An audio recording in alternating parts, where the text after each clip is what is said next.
Paddington Sets Sail by Michael Bond and illustrated by R.W. Alley. One morning, Mr. Brown had a surprise. "We're taking a trip to the beach," he said. Paddington, Jonathan, and Judy cheered. Mrs. Brown and Mrs. Bird were excited too.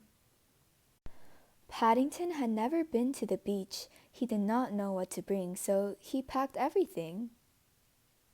Soon they were on their way. Paddington poked his head out the window. He sniffed the salty sea air. At the beach, Paddington got a pail, shovel, sunglasses, and a float. He was ready for anything. The tide was low, so they went in the water. Jonathan and Judy splashed and swam. Paddington decided to float in the waves. At lunch, Mr. Brown had a great idea. He said, "Let's have a sandcastle contest." Paddington, Judy, and Jonathan would each make a big sandcastle, and the biggest castle would win. Paddington wanted to win very badly, so first he found a perfect spot. He then dug a moat. He carried pails and pails of sand. He made walls and windows. Paddington placed his hat on top of the castle. Finally, he was done. Paddington's big sand castle was perfect.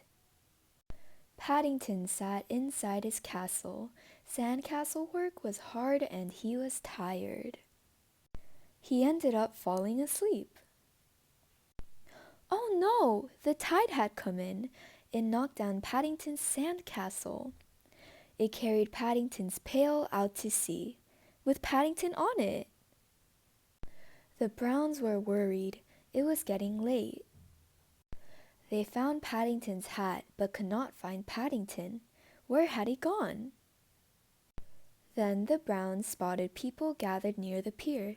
They ran towards the crowd. It was Paddington! People believed that Paddington had floated all the way across the sea. They took his picture. "Did you float here in this pail?" a girl asked. "Yes, I used my shovel as a paddle," said Paddington. When it was time to go home, Judy asked, "Did you enjoy your trip, Paddington?" "Yes, not many bears go to sea in a bucket." The Browns were so happy to have Paddington back. "Today's trip was a bit shorter than when you came back from darkest Peru," said Mr. Brown. But Paddington could not hear. He was fast asleep.